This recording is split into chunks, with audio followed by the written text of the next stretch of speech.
اور انجیل مزید ان کے اوپر نازل کی، تو پتہ چلا کہ انجیل تورات کے لیے ناسخ نہیں تھی، ورنہ عام طور پہ کیا ہوتا ہے کہ جو آگے کتاب آتی ہے وہ پچھلی کتابوں کو منسوخ کر دیتی ہے، ایبروگیٹ کر دیتی ہے۔ قرآن کریم آیا، قرآن کریم کے آنے کے بعد اب ہمیں گزشتہ کتابوں کی ضرورت نہیں ہے، وہ منسوخ ہو گئی، ہم ان کے اوپر ایمان رکھتے ہیں اور یہ کافی ہے، ہمیں انہیں پڑھنے کی، سمجھنے کی، ان پہ عمل کرنے کی ضرورت نہیں، بلکہ قرآن ہمارے لیے کافی ہے۔ لیکن انجیل کی یہ حیثیت نہیں تھی توراہ کے لیے کہ انجیل آئے اور توراہ کا کام ختم ہو جائے، نہیں، بلکہ انجیل توراہ میں ایک ایڈنڈم کے طور پہ، ایک ایڈیشن کے طور پہ آئی ہے، اس کا تتمہ ہے وہ، اسی لیے توراہ کو اولڈ ٹیسٹمنٹ کہتے ہیں، انجیل کو نیو ٹیسٹمنٹ کہتے ہیں، عہد نامہ قدیم، عہد نامہ جدید، اور دونوں کو ملا کر بائبل بولا جاتا ہے۔ تو حضرت عیسیٰ علیہ السلام کو اللہ تبارک و تعالیٰ نے بہت سے علوم دیے، توراہ کا علم، انجیل کا علم دیا۔ پھر اللہ تبارک و تعالیٰ نے تمام انبیاء کو معجزات سے نوازا ہے، اور ان کو معجزات بھی اس طور پہ ملے ہیں کہ جس چیز میں اس زمانے کے لوگ مہارت رکھتے تھے اور انٹرسٹ رکھتے تھے۔ حضرت عیسیٰ علیہ السلام کے زمانے میں لوگ ہربل میڈیسن کے بڑے ماہر تھے، یونانی دواخانہ، آج بھی یونانی دوائیں مشہور ہیں، بہت ساری بیماریوں کے علاج انہوں نے جو ہیں وہ دریافت کر لیے تھے جڑی بوٹیوں کے ذریعے سے، لیکن کچھ بیماریوں کا علاج ان کے پاس نہیں تھا، تو ان کا علاج حضرت عیسیٰ علیہ السلام صرف اپنے مس سے کر دیا کرتے تھے، اس کا تذکرہ ہے، اور کچھ مزید معجزات کا تذکرہ ہے۔ اللہ فرماتے ہیں وَإِسْتَخْلُقُ مِنَ الطِّينِ کہ تم بناتے ہو مٹی سے ایک پرندے کی شکل، کہیئۃ الطیر بِإِذْنِ میرے حکم سے تم وہ کرتے ہو، فَتَنْفُخُ فِيهَا فَتَكُونُ طَيْرًا بِإِذْنِ اور پھر تم اسے پھونکتے ہو تو وہ پرندہ زندہ ہو کے اڑ جاتا ہے میرے حکم سے۔ ہر چیز میں اللہ تبارک و تعالیٰ نے فرمایا بِإِذْنِ میرے حکم سے، میرے اذن سے۔ یہ بات بتانے کی کوشش کی جا رہی ہے کہ جتنے بھی معجزات رونما ہوتے ہیں انبیاء کے ہاتھوں سے، دراصل وہ اللہ تبارک و تعالیٰ ہی کی قدرت سے ہوتے ہیں، وہ اسی کی طاقت کا مظہر ہوتے ہیں، اور انبیاء بہرحال اللہ تبارک و تعالیٰ کے بندے اور رسول ہوتے ہیں، اور ان خدائی کا حصہ نہیں ہوتے، کہ جو کنفیوژن ہو گیا ان باتوں کی وجہ سے عیسائیوں کو کہ وہ خدا ہی سمجھ بیٹھے حضرت عیسیٰ کو، اس وجہ سے کہ انہوں نے مٹی سے بنا کے پرندے کو زندگی دے دی، مردہ کو زندہ کر دیا وغیرہ۔ تو اس لیے بار بار اللہ نے کہا بِإِذْنِ، یہ اللہ کے حکم سے ہوتا ہے۔ وَتُبْرِئُ الْأَكْمَحَ وَالْأَبْرَصَ بِإِذْنِ اور تم صحیح کر دیتے ہو اکماہ کو۔ اکماہ بورن بلائنڈ بندے کو کہا جاتا ہے، پیدائشی نابینا، جس کا کوئی علاج ان کے پاس نہیں تھا۔ حضرت عیسیٰ صرف اپنے تھمس اس کی آنکھوں پہ رکھ کے پھیرتے ہیں اور کہتے ہیں اپنی آنکھوں کو کھول لو، اور وہ صحیح ہو جاتا ہے اور دیکھتا ہے۔ وَالْأَبْرَصَ اور برس کی بیماری جو اسکن ڈیزیز ہے، اس کے اوپر وہ ہاتھ پھیرتے ہیں اور اس کا کوئی علاج ان کے پاس نہیں تھا، یہ برس ختم ہو جاتا تھا۔ وَيَسْتُخْرِجُ الْمَوْتَى بِإِذْنِ اور یہ کتنا بڑا معجزہ تھا کہ آپ مردہ انسان کو اگر کہیں قم بِإِذْنِ اللہ، کھڑے ہو جاؤ، زندہ ہو جاؤ اللہ کے حکم سے، تو اس مردہ میں زندگی آ جاتی ہے اور وہ اٹھ کے بیٹھ جاتا ہے اور وہ بات چیت کرنے لگتا ہے۔ یہ سارے اللہ تبارک و تعالیٰ کے احسانات کی ایک لسٹ ہے جو اللہ تبارک و تعالیٰ نے دی ہے حضرت عیسیٰ کو۔ اور پھر ایک اور احسان کی طرف اشارہ کیا کہ وَإِذْ كَفَفْتُ بَنِي إِسْرَائِيلَ عَنْكَ إِذْ جِئْتَهُمْ اور بنی اسرائیل یعنی یہودی جب آئے ہیں آپ کو قتل کرنے کے لیے، تو اللہ نے ان کو روک دیا، آپ تک پہنچنے نہیں دیا۔ اس کا تذکرہ میں ابھی آپ کو کرتا ہوں آگے۔ اذ جئتهم بالبینات فقال الذین کفروا منهم ان هذا الا سحر مبین، لیکن اتنے ظاہر اور باہر معجزات کے ساتھ حضرت عیسیٰ علیہ السلام دنیا میں تشریف لائے ہیں، لیکن اس کے باوجود جو یہودی تھے انہوں نے حضرت عیسیٰ علیہ السلام کی نبوت کو تسلیم نہیں کیا۔ حضرت عیسیٰ علیہ السلام کی زندگی میں ظاہر ہے آپ جن لوگوں کو فیس کر رہے تھے وہ تو یہودی ہی تھے۔ عیسائیت تو آپ کی دنیا سے تشریف لے جانے کے بعد پھر وجود میں آتی ہے، آپ کے ہمدرد پیدا ہوتے ہیں اور وہ آپ کے ساتھ ہمدردی میں اور آپ کے ساتھ محبت میں غلو کرتے ہیں اور عیسائیت پیدا ہوتی ہے، لیکن آپ کی زندگی میں جن کو آپ فیس کر رہے ہیں وہ تو یہودی تھے۔ انہوں نے آپ کو بہت ٹف ٹائم دیا ہے، اور انہوں نے آپ کی دیکھیں حضرت عیسیٰ علیہ السلام کے بارے میں تینوں ڈیوائن ریلیجنز میں الگ الگ کانسیپٹس ہیں۔ یہودی حضرت عیسیٰ علیہ السلام کی برتھ کو ہی معجزہ تسلیم نہیں کرتے، اور جب وہ ان کو مرض کو معجزہ ہی تسلیم نہیں کرتے تو وہ کیا کہتے ہوں گے حضرت عیسیٰ کے بارے میں، اور وہ کیا کہتے ہوں گے حضرت مریم کے بارے میں، اس کا اندازہ آپ خود لگا سکتے ہیں۔ وہ نعوذ باللہ گالیاں دیتے ہیں، برا بھلا کہتے ہیں، اور حضرت عیسیٰ علیہ السلام کو جائز اولاد بھی قرار نہیں دیتے۔ ایک تو وہ ایکسٹریم کے اوپر کھڑے ہیں۔ دوسری طرف ہم دیکھتے ہیں کہ عیسائیت ہے، حضرت عیسیٰ سے انہوں نے ایسی محبت کی اور ان کی محبت میں اتنا غلو کیا کہ ان کو اللہ تبارک و تعالیٰ کا حصہ ہی بنا دیا، one of the three gods بنا دیا، عقیدہ تثلیث ٹرینٹی کا عقیدہ گھڑ لیا، اور اللہ تبارک و تعالیٰ کا بیٹا ان کو تسلیم کیا۔ تو یہ دوسرے ایکسٹریم کے اوپر کھڑے۔ اسی لیے حضور اکرم صلی اللہ علیہ وسلم نے سختی کے ساتھ اپنی امت کو یہ بات سمجھائی اور بتایا کہ دین میں غلو مت کرنا، یعنی میری محبت میں اتنے آگے مت نکل جانا کہ جس طریقے سے کہ عیسائی چلے گئے کہ انہوں نے اپنے نبی کو اللہ کا بیٹا یا اللہ کا حصہ قرار دیا۔ تو یہ بھی گمراہی کی ایک وے ہوتا ہے کہ آپ یا تو اپوزیشن میں غلو کریں اور ساری حدوں کو کراس کر لیں، وہ بھی تباہی اور بربادی ہے، اور محبت میں اتنے آگے نکل جائیں کہ آپ لمٹس کو ہی بھول جائیں اور شرک میں مبتلا ہو جائیں، تو یہ بھی صرف سری گمراہی ہے۔ تو حضور اکرم صلی اللہ علیہ وسلم کی احادیث مبارکہ اس سلسلے میں ہمارے سامنے ہیں، جس میں اپنے غلو فی الدین کو منع کیا، جو کہ گزشتہ اقوام کرتی رہیں اور جس کی وجہ سے وہ ہلاک ہوئیں اور گمراہ ہوئی ہیں۔ صحیح عقیدہ حضرت عیسیٰ علیہ السلام کے بارے میں وہی ہے جو ہمیں قرآن نے اور آپ صلی اللہ علیہ وسلم نے سکھایا کہ وہ اللہ کے بندے اور اللہ کے رسول ہیں۔ جب حضرت جعفر سے پوچھا گیا ہجرت حبشہ کے موقع پہ، نجاشی نے سوال کیا کہ تمہارا دین کیا سکھاتا ہے تمہیں عیسیٰ علیہ السلام کے بارے میں، تو انہوں نے 4 الفاظ بتائے کہ وہ عبداللہ تھے، وہ رسول اللہ تھے، وہ کلمت اللہ تھے، اور وہ روح اللہ تھے۔ عبداللہ اللہ کے بندے، یہ تو پہلا لفظ ہے جو حضرت عیسیٰ نے دنیا میں آتے کے ساتھ کہا ہے کہ میں اللہ کا بندہ ہوں۔ وہ رسول اللہ تھے، ظاہر ان کے اوپر کتاب نازل ہوئی ہے، انجیل، تو وہ رسول ہیں، جس کو کتاب دی جائے، شریعت دی جائے، اسے رسول کہا جاتا ہے۔ کلمت اللہ ان کو اس لیے کہا جاتا ہے کہ دیکھیں انسان کی تخلیق ہوتی ہے 2 چیزوں سے، ایک تو یہ کہ اس کا جو فزیکل ریزن ہوتا ہے کہ انسان کا نطفہ ہوتا ہے کہ جس سے ایک بچے کی تخلیق ہوتی ہے، دوسرا کا اللہ کا حکم کن ہوتا ہے، اس کی تخلیق کا حکم ہوتا ہے تو وہ ڈیولپ ہوتا ہے۔ لیکن حضرت عیسیٰ علیہ السلام کا معاملہ ایسا ہے کہ اس کے اندر نطفہ تو ہے ہی نہیں، بلکہ صرف اور صرف اللہ کا کلمہ اور حکم کن ہے۔ تو اس لحاظ سے حضرت عیسیٰ علیہ السلام کو کلمت اللہ کہا گیا ہے کہ وہ اللہ تبارک و تعالیٰ کے کلمہ کن سے پیدا ہوئے ہیں، بن باپ کے، بنا کسی سبب کے، سوائے اللہ تبارک و تعالیٰ کی مشیت اور حکم کے پیچھے اور کوئی چیز نہیں ہے، اس لیے آپ کو کلمت اللہ بولا گیا ہے۔ اور کلمت اللہ نشانی کے معاملے میں بھی استعمال کیا گیا ہے کہ یہ اللہ تبارک و تعالیٰ کی طرف سے ایک نشانی ہے انسانوں کے لیے۔ حضرت عیسیٰ علیہ السلام کو سورہ زخرف میں وَإِنَّهُ لَعِلْمٌ لِلسَّاعَةِ فَلَتَمْتَرُنَّ بِهَا میں اکثر مفسرین نے کہا کہ اس کا مطلب کہ وہ قیامت کی علامات میں سے ایک علامت ہیں، یعنی وہ قیامت کی جو نشانیاں بیان کی گئی ہیں ان میں سے ایک نشانی حضرت عیسیٰ علیہ السلام کا آنا بھی ہے۔ تو اس آیت سے بھی حضرت عیسیٰ علیہ السلام کو دوبارہ دنیا میں تشریف لانا ثابت ہوتا ہے، اور اس آیت میں بعض لوگوں نے وَإِنَّهُ لَعِلْمٌ لِلسَّاعَةِ کی جگہ لَعَلَمٌ لِلسَّاعَةِ پڑھا ہے، اور علم تو کہا ہی جاتا ہے نشانی کو، وہ اور کلیئر ہو جاتی ہے بات کہ وہ علامات قیامت میں سے ایک علامت بھی ہیں۔ اور چوتھی چیز حضرت جعفر نے کہا ہمیں سکھائی گئی ہے کہ وہ روح اللہ ہیں، اور روح کسی بھی پاکیزہ چیز کے لیے استعمال کیا جاتا ہے۔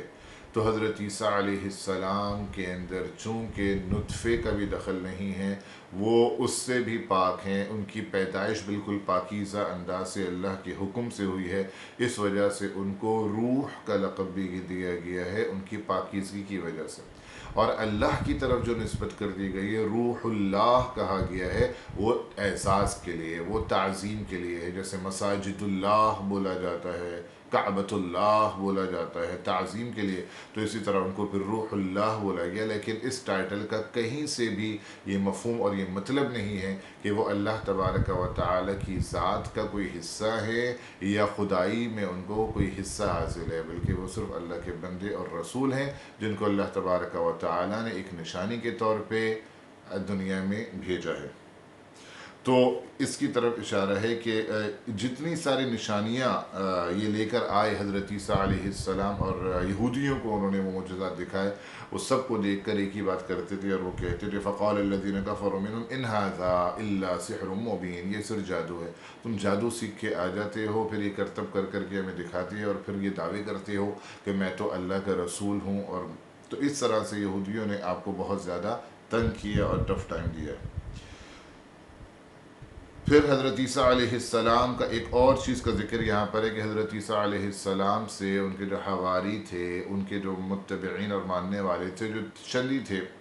انہوں نے ایک مطالبہ حضرت عیسیٰ علیہ السلام سے یہ کیا کہ عیسیٰ آپ دعا کریں کہ اللہ تبارک و تعالی کی طرف سے ایک دسترخوان مائدہ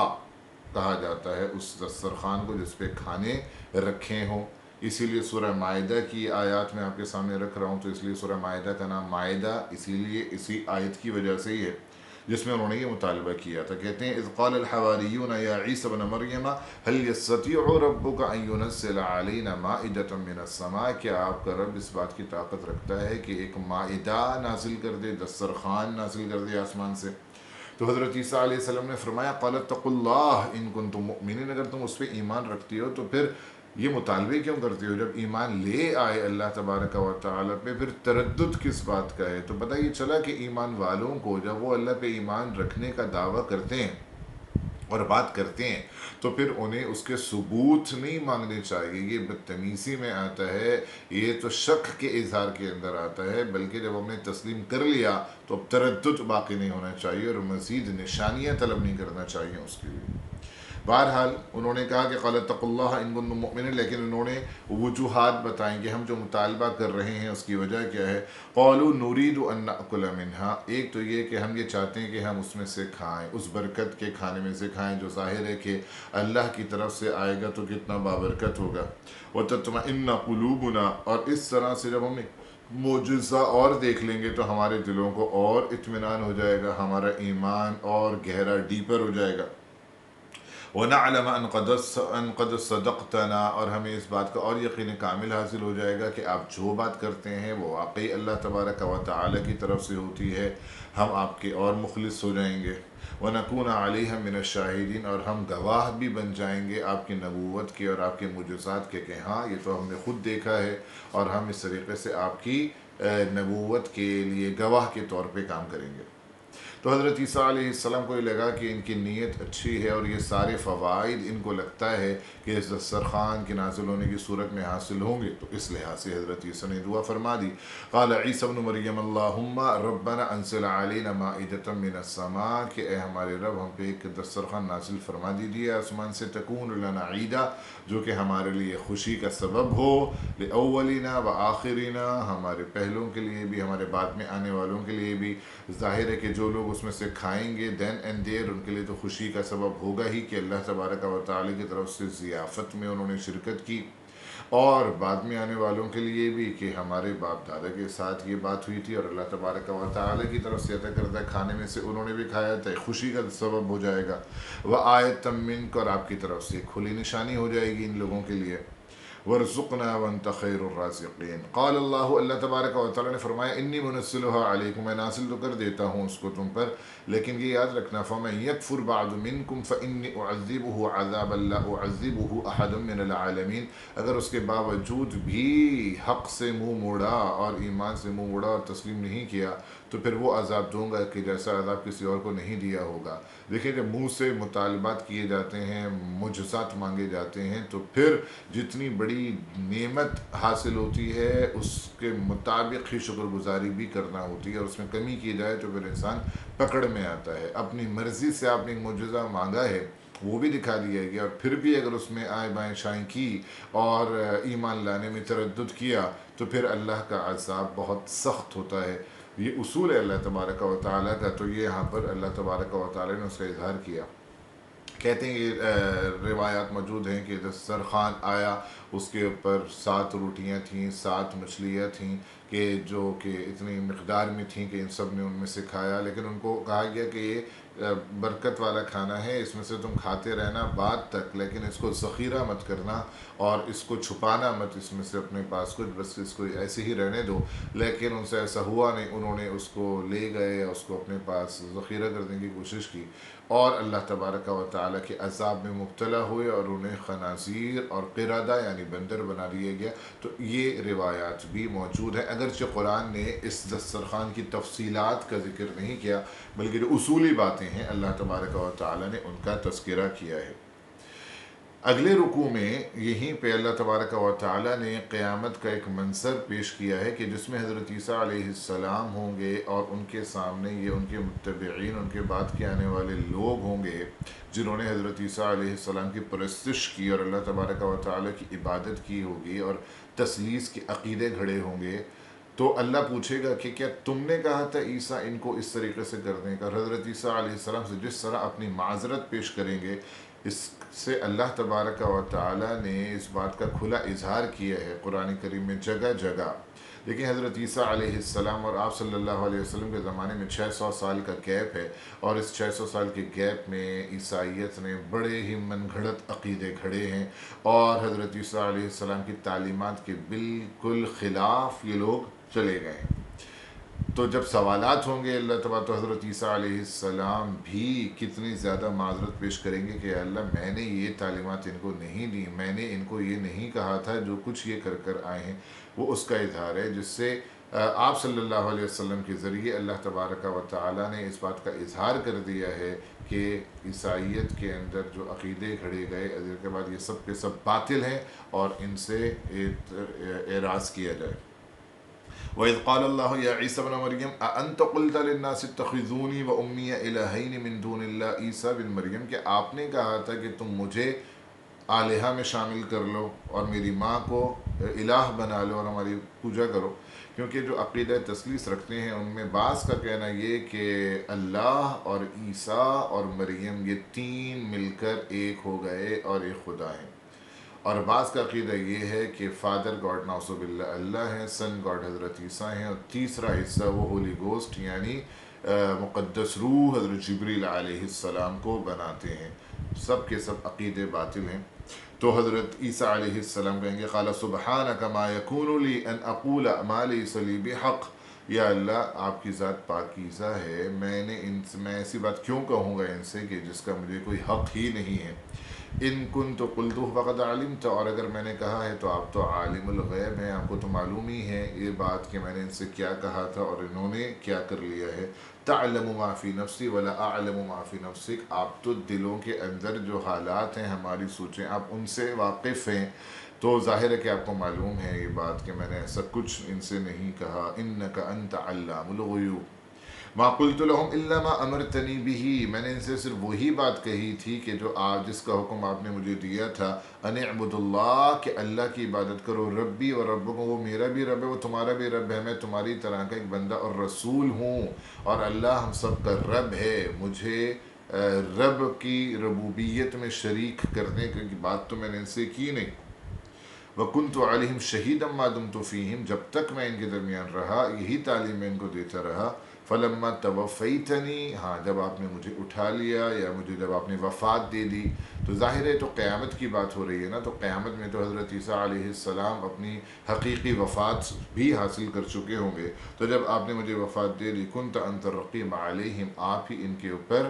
گواہ تھے، آپ ہی ان کو دیکھ رہے تھے۔ وَأَنْتَ عَلَى كُلِّ شَيْءٍ شَهِيدٌ، لیکن اب حضرت عیسیٰ علیہ السلام کہتے ہیں ان تُعَذِّبْهُمْ فَإِنَّهُمْ عِبَادُكَ،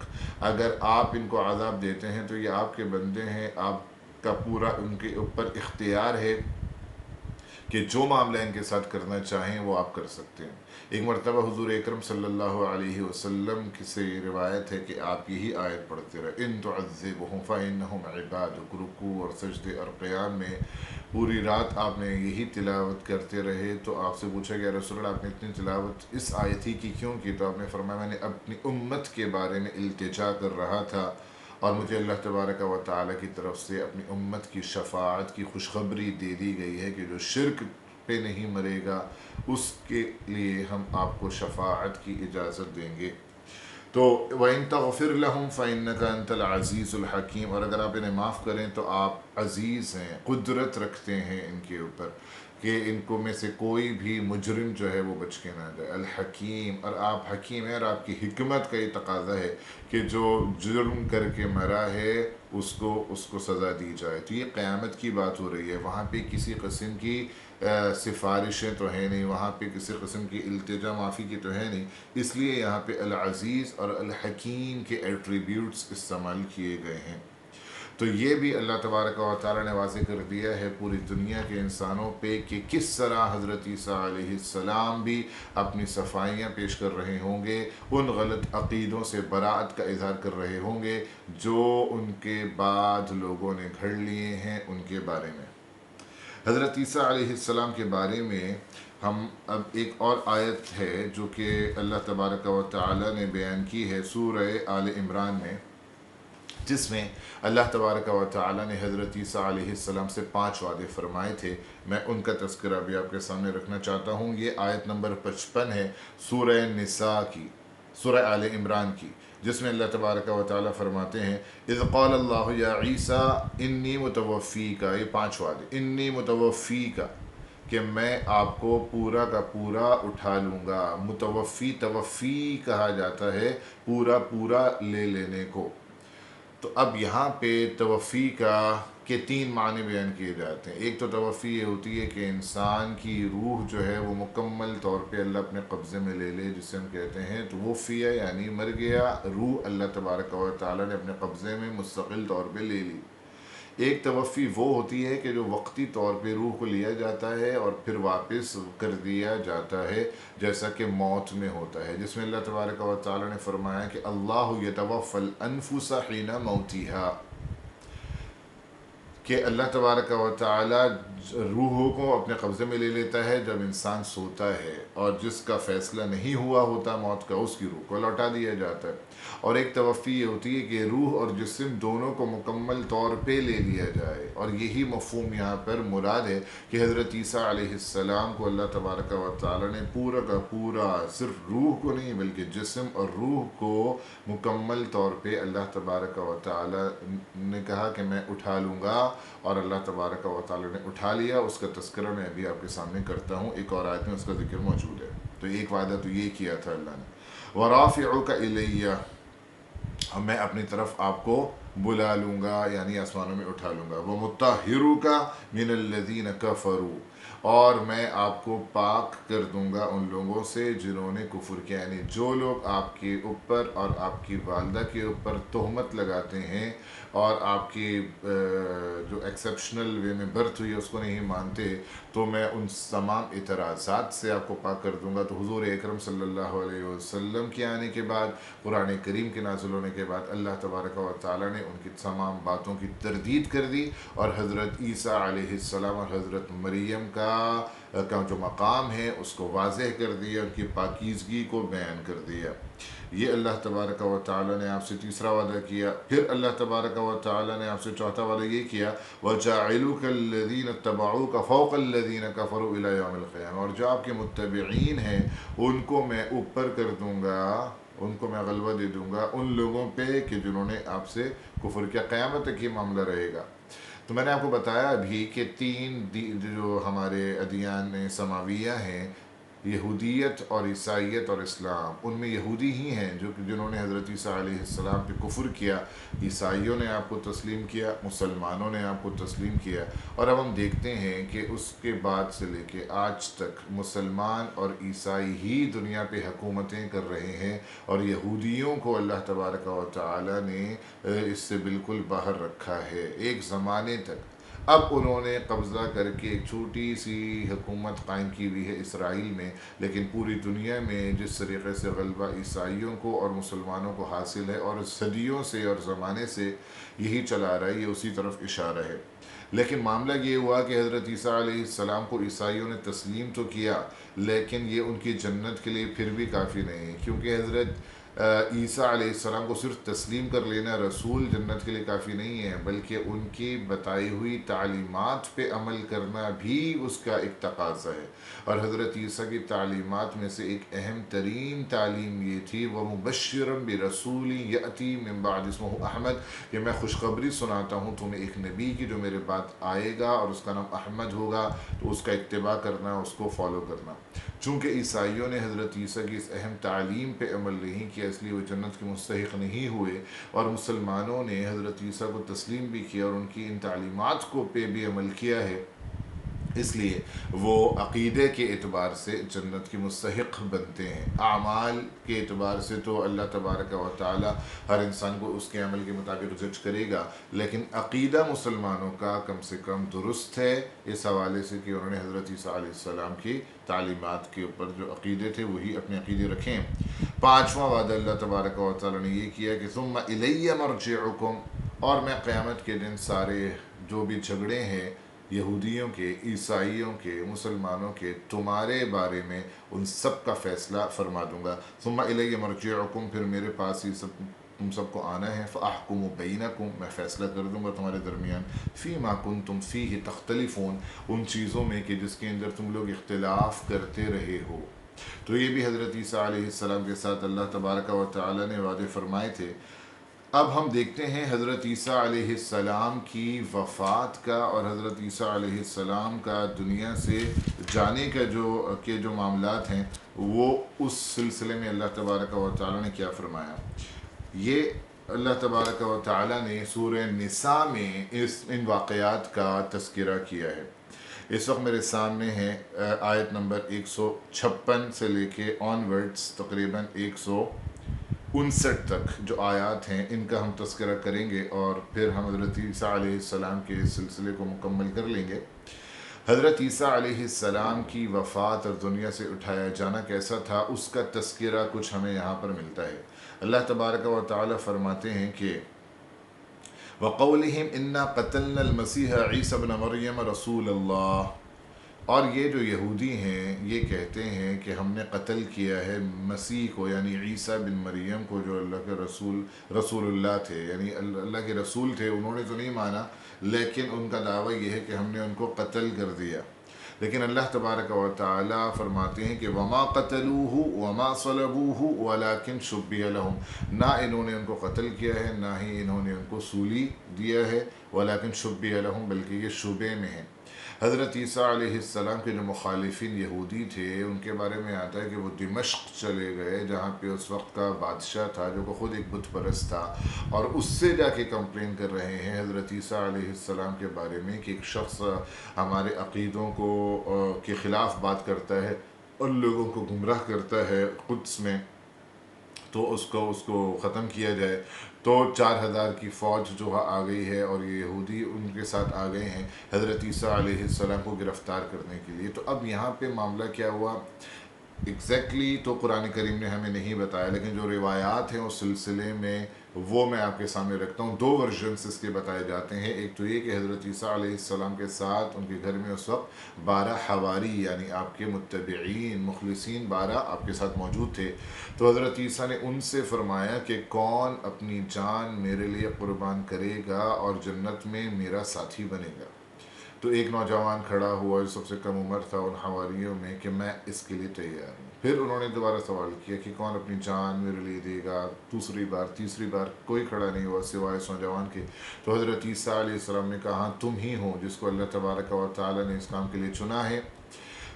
تو اس کے اوپر حضرت عیسیٰ علیہ السلام کی شبیہ ڈال دی گئی اور حضرت چھت کھل گئی اور حضرت عیسیٰ علیہ السلام پہ نیند طاری کر دی گئی اور حضرت عیسیٰ کو آسمان کی طرف اٹھا لیا گیا۔ یہ آپ کے ان حواریوں نے دیکھا، اور بعد میں اس شخص کو کہ جس پہ حضرت عیسیٰ کی شبیہ ڈال دی گئی تھی حضرت عیسیٰ سمجھ کر سولی پہ چڑھا دیا گیا۔ اس کی طرف اشارہ ہے کہ عیسیٰ کو قتل نہیں کیا انہوں نے، نہ انہیں سولی دی ہے، ولیکن شبیہ لہم، بلکہ ان کے شبیہ تھے جن کو کہ یہ سولی دی گئی ہے۔